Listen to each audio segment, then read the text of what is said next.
வணக்கம். நான் ராஜ்குமார் கதிர்வேல். செபியில் பதிவு பெற்ற பங்கு ஆலோசகர் கிடையாது. இங்கு பகிரப்படும் தகவல்கள் அனைத்தும் கற்றலின் நோக்கத்திற்காக மட்டுமே. இதனை அடிப்படையாக வைத்து எந்த முதலீட்டு முடிவுகளையும் நீங்கள் எடுக்க வேண்டாம் என கேட்டுக்கொள்கிறேன். நம்ம ஊரில் ஒரு பழமொழி சொல்லுவாங்க, சும்மா இருந்தவனை சொரிஞ்சுவிட்ட மாதிரி அப்படின்ட்டு.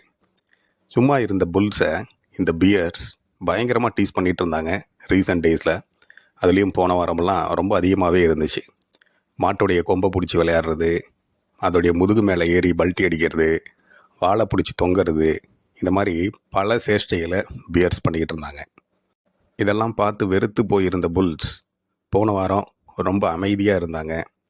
இந்த படத்தில் வரக்கூடிய ஃபேமஸான டைலாக் மாதிரி, முதல் பந்தை என் மாப்பிள்ளை எப்பவும் சாமி விட்டுருவான், மீதி பந்தெல்லாம் அவன் எடுத்துக்குவான் அப்படிங்கிற மாதிரி இந்த வாரத்தில் 953 பாயிண்ட்ஸை கெயின் பண்ணி எக்ஸலண்ட்டாக மார்க்கெட்டை லிஃப்ட் பண்ணி மேலே கொண்டு வந்திருக்காங்க. இதை பார்த்துட்டு கந்தர்வ கோட்டை சமஸ்தானமே ஆடி போச்சு அப்படிங்கிற மாதிரி பியர்ஸே ஒரு இடத்துல ரொம்ப அமைதியாக ஆச்சரியமாக அதை பார்க்க ஆரம்பித்தாங்க.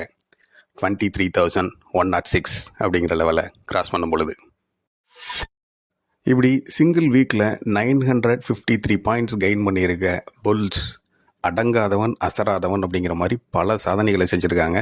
இந்த வாரத்தில் முடிஞ்சிருக்க இந்த வீக்கில் நிஃப்டி 4.26% கெயின் பண்ணியிருக்கு. ரீசெண்டாக ஏடிஹெச்லேருந்து ஃபாலோ ஆகிட்டு இருக்க ஸ்ட்ரெச்சில் 2 முறை மேசிவான ஃபாலோ கொடுத்துருக்கு நிஃப்டி. பியர்ஸ் கண்ட்ரோல் எடுத்துக்கிட்டு செப்டம்பர் 30, 2024 வீக்கில் 1164 பாயிண்ட்ஸை டவுன் பண்ணாங்க. அதுக்கடுத்து டிசம்பர் 16, 2024 1180 பாயிண்ட்ஸை டவுன் பண்ணாங்க. இது ரெண்டுலேயுமே 4.45% அண்ட் 4.77% பியர்ஸுடைய டாமினன்ஸில் மார்க்கெட் கீழே விழுந்துச்சு. இந்த வீக்கில் முடிஞ்சிருக்க வீக்கில் 4.26% கெயின் பண்ணி 953 பாயிண்ட்ஸை கெயின் பண்ணி க்ளோஸ் பண்ணியிருக்காங்க புல்ஸ், அதுவும் டிசிசிவாக.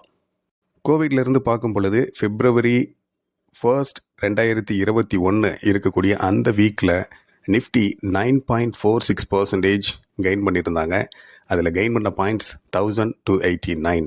So second largest single week gain அப்படின்னா முடிஞ்சிருக்கக்கூடிய இந்த வீக் தான். அடுத்து புல்ஸ் போன வாரத்தில் அடிச்சிருந்த எல்லா பாலுமே 6 தான் அப்படின்னு சொல்கிற மாதிரி இண்டெக்ஸை பொறுத்த வரைக்கும் எல்லா இண்டெக்ஸும் க்ரீனில் க்ளோஸ் ஆகிருக்கு. அதுவும் ஹியூஜ் கெயினில், நல்ல பர்சன்டேஜில். ஸ்மால் கேப் 8.64% கெயின் பண்ணியிருந்திருக்கு. மிட் கேப் 7.74% கெயின் பண்ணியிருந்திருக்கு. அது இல்லாமல் Nifty bank, PSU bank, realty, media, health care, PSC, energy, pharma and auto, இது எல்லாமே வந்துட்டு நல்ல ரிட்டர்ன்ஸை போன வீக்கில் கொடுத்துருக்காங்க. இதில் அதிகமாக நிஃப்டி ரியாலிட்டி 7.82% கெயின் பண்ணியிருந்திருக்கு. இது மட்டும் இல்லாமல் ஏடிஹெச்லேருந்து பார்க்கும் பொழுது நிஃப்டி தொடர்ந்து 5 நாட்கள் பாசிட்டிவாக க்ரீன் க்ளோசிங் கொடுத்துருக்கிறது இதுவே முதல் முறை. இதுக்கு முன்னாடி 3 முறை பாசிட்டிவாக க்ரீன் க்ளோசிங் கொடுத்தாலே அடுத்து பியர்ஸுடைய என்ட்ரி அமர்க்கலமாக இருக்கும். இப்போ ரீசெண்டாக விழுந்திருந்த போது 21,964 டெஸ்ட் பண்ணும் பொழுது ரெக்கவரி ஆனாங்க. அந்த இடத்துல தொடர்ந்து 4 நாட்கள் க்ரீன் க்ளோசிங் கொடுத்தாங்க. அதுக்கப்புறம் ஒரு டீப் சைலன்ஸை ஃபாலோ பண்ணாங்க. அதுக்கப்புறம் இப்போது தொடர்ந்து 5 நாட்கள் க்ரீன் க்ளோசிங் கொடுத்துருக்காங்க. அதுவும் அதிபயங்கரமாக கொடுத்துருக்காங்க. அடுத்து ஏடிஹெச்லேருந்து 23,807 கனெக்ட் பண்ணக்கூடிய ட்ரெண்ட் லைனை நிஃப்டி டிசிசிவாக பிரேக் பண்ணியிருக்காங்க. அதுவும் பக்காவான பிளாக் சைஸ் க்ரீன் கேண்டில் கொடுத்து கடைசி 2 நாட்களில் மட்டும் நிஃப்டி கெயின் பண்ணியிருக்கிறது 500 பாயிண்ட்ஸ். அப்படியே டவுன் சைடில் லோவர் பாயிண்ட்ஸை கனெக்ட் பண்ணக்கூடிய இன்னொரு ட்ரெண்ட் லைனை ட்ரா பண்ணும் பொழுது இந்த இது ஃபாலிங் வெஜ் பேட்டர்னாக மாறுது. So falling wedge pattern break அவுட்டும் டெய்லி டைம் ஃப்ரேமில் கொடுத்துருக்கு. அடுத்து எக்ஸ்பொனென்ஷியல் மூவிங் ஆவரேஜில் பார்க்கும் பொழுது நிஃப்டி 200 days மூவிங் ஆவரேஜை அகைன் டச் பண்ணியிருக்கு அப்படிங்கிறத பார்க்க முடியுது. கூடவே 200 days moving average 100 days moving ஆவரேஜை கிராஸ் பண்ணியிருந்திருக்கு. ஸோ கிராஸ் ஓவர் அந்த இடத்துல நடந்திருக்கு.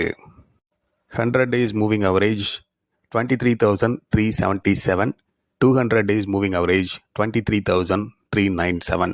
போன வீக்கில் நிஃப்டி ஹையாக கொடுத்துருந்தது 23,402.70, க்ளோஸ் ஆகிருக்கிறது 23,350.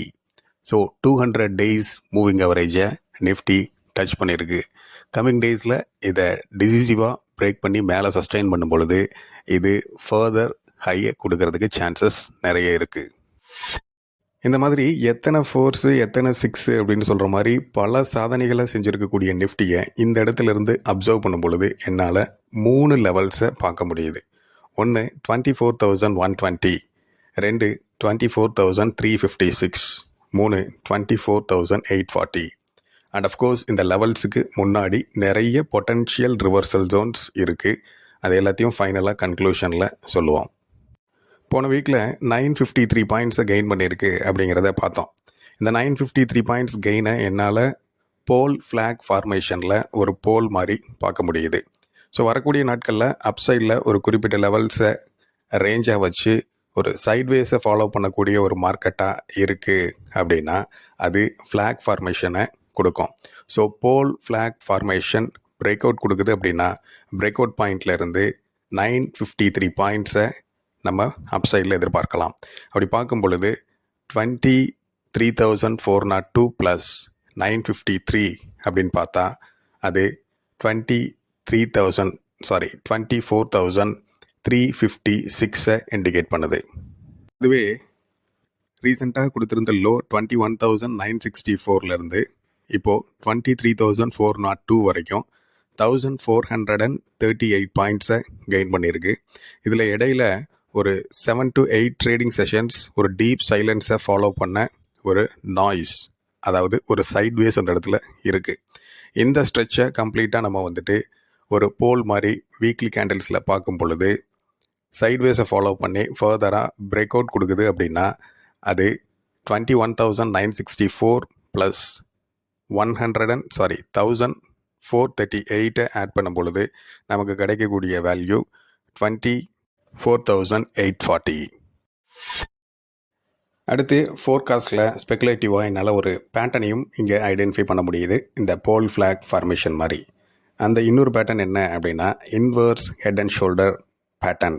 அது ப்ராக்ரஸில் இருக்குது அப்படிங்கிறத பார்க்க முடியுது. இந்த பேட்டர்னுடைய நெக்லைன் 23,807 இருக்குது. லெஃப்ட் ஷோல்டருடைய பாட்டம் 22,786 இருக்குது. ஸோ இந்த பேட்டர்ன் வேலிடாக ப்ராக்ரஸில் வருது அப்படின்னா கம்மிங் டேஸில் 23,807 அப்படிங்கிறத ஒரு ஹெடலாக ஃபேஸ் பண்ணி அகைன் 22,786 அப்படிங்கிற ரேஞ்சுக்கு பக்கமாக வந்துட்டு திரும்ப எஸ்கலேட் ஆகிறதுக்கு சான்சஸ் இருக்குது. அப்படி எஸ்கலேட் ஆகுது அப்படின்னா நெக்லைன்லேருந்து பாட்டம் 21,964க்கு இருக்கக்கூடிய ப்ரைஸ் ரேஞ்ச் எவ்வளவோ அந்தளவுக்கு அப்சைடில் நம்மளால் டார்கெட்டாக எதிர்பார்க்க முடியும். அதுக்கு இன்னும் டேஸ் நிறைய இருக்குது. அப்படி இந்த பேட்டர்ன் வேலிடாக ஃபர்தராக ப்ராக்ரஸில் வருது அப்படின்னா இது இண்டிகேட் பண்ணக்கூடிய அப்சைட் டார்கெட் 25,670. அடுத்து இன்னொரு பாசிட்டிவான விஷயம், வீட்டுக்கு விருந்தாளிங்க வந்திருக்காங்க. Yes, FIIs are back. கடந்த 2 நாட்களில் மட்டும் ஆல்மோஸ்ட் 10,000 crores பக்கமாக எஃப்ஐஐஸ் இந்திய பங்குச்சந்தையில் பங்குகளை வாங்கியிருக்காங்க. இது ரொம்பவும் பாசிட்டிவான விஷயந்தான். எஃப்ஐஐஸ் எப்போல்லாம் நெட் பையர்ஸாக இருக்காங்களோ அப்போல்லாம் இண்டெக்ஸ் அப்சைடில் மூவ் ஆகும். அவங்க எப்போல்லாம் நெட் செல்லர்ஸாக இருக்காங்களோ அப்போல்லாம் இண்டெக்ஸ் டவுன் சைடில் ட்ராக் ஆகும், கீழே விழும். டிஐஇஸை பொறுத்த வரைக்கும் எஃப்ஐஐஸ்க்கு ஜஸ்ட் ஆப்போசிட்டில் தான் இருப்பாங்க.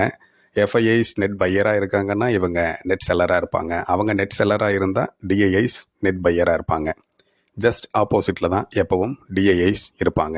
இன்கேஸ் எஃப்ஐஐஸ் அண்ட் டிஐஐஸ் 2 பேரும் ஒரே மாதிரி இருக்காங்க அப்படின்னா நெட் பையர்ஸ் அப்படிங்கும் பொழுது மார்க்கெட் மேசிவாக அப்சைடில் ட்ரெண்டிங்காக மூவ் ஆகும். அது 2 பேரும் நெட் செல்லராக இருக்காங்க அப்படின்னா மேசிவான ஒரு கிராஷை அன்னைக்கு கொடுக்கும் அப்படிங்கிறது ஹிஸ்ட்ரி. இந்த இடத்துல உங்களுக்கு ஒரு கேள்வி எழலாம். இவ்வளோ நாள் தாங்கி பிடிச்சிட்டு இருந்த டிஐஐஸ் தினம் 3,000 கோடி 5,000 கோடி 2,000 கோடின்னு உள்ள இன்ஃப்யூஸ் பண்ணிகிட்டு இருந்த டிஐஐஸ் இப்போ மார்க்கெட் மேலே மூவ் ஆகும் பொழுது ஏன் அவங்க நெட் செல்லராக இருக்காங்க அப்படிங்கிற $1 trillion கொஷின். கரெக்டாக? எஸ், டிஐஐஸை பொறுத்த வரைக்கும் அவங்க market stabiliser and shock absorber அப்படின்னு சொல்லலாம். இந்திய பங்குச்சந்தையில் ஒரே நேரத்தில் ஒரே நாளில் ஒரு 20,000 கோடியோ இல்லை 30,000 கோடியோ அதிகமாக உள்ள ஒரே நாளில் வரும் பொழுது அந்த வலட்டிலிட்டி கண்டிஷன் ஒரு இன்ஸ்டெபிலிட்டி அப்படிங்கிற ஒரு மூவை கொடுத்துரும் இண்டெக்ஸை பொறுத்த வரைக்கும். எப்படி ஒரே நேரத்தில் நாட்டில் பணப்புழக்கம் அதிகமாகிறதோ அல்லது ஒரே நேரத்தில் பணத்தட்டுப்பாடு ஏற்படுறதோ மிகப்பெரிய பாதிப்புகளை ஏற்படுத்துமோ அதே போல் பங்குச்சந்தையிலையும் ஒரே நேரத்தில் அதிகப்படியான பண வரவு அப்படிங்கிறது மிகப்பெரிய தாக்கத்தை ஏற்படுத்தும், ஒரு யூஃபோரியா கண்டிஷனை ஏற்படுத்திடும். So market stability and market shock absorber அப்படிங்கிற ஒரே காரணத்துக்காக டிஐஐஸ் எப்போவுமே நியூட்ரலைசராக இருப்பாங்க. இந்த இடத்துல எஃப்ஐஐஸ் வந்துட்டு பாசிட்டிவாக நெட் பையராக இருக்காங்கன்னா இவங்க ஜஸ்ட் ஆப்போசிட்டில் தான் இருப்பாங்க மோஸ்ட் ஆஃப் த டைம். இப்படி சொல்லக்கூடிய எல்லா விஷயங்களும் பாசிட்டிவாக இருக்கு இல்லையா? அப்படி இருக்கும் பொழுது கண்டிப்பாக ஒரு ட்விஸ்ட்டை கொடுத்தே ஆகணும்ல. ஸோ இந்த இடத்துல இந்த படத்துடைய இன்டர்வல் பிளாக் சீன் இதுதான். எப்போவும் ஃபார்வேர்டில் போனாலும் ரியர் கேமராவை பார்க்கக்கூடிய என்னுடைய பழக்கம், இந்த இடத்துல இருந்து நிஃப்டியை பார்க்கும் பொழுது என்னால் 2 லெவல்ஸை அப்சர்வ் பண்ண முடியுது டவுன் சைடில். ஒன்று 21,200, இன்னொன்று 20,800.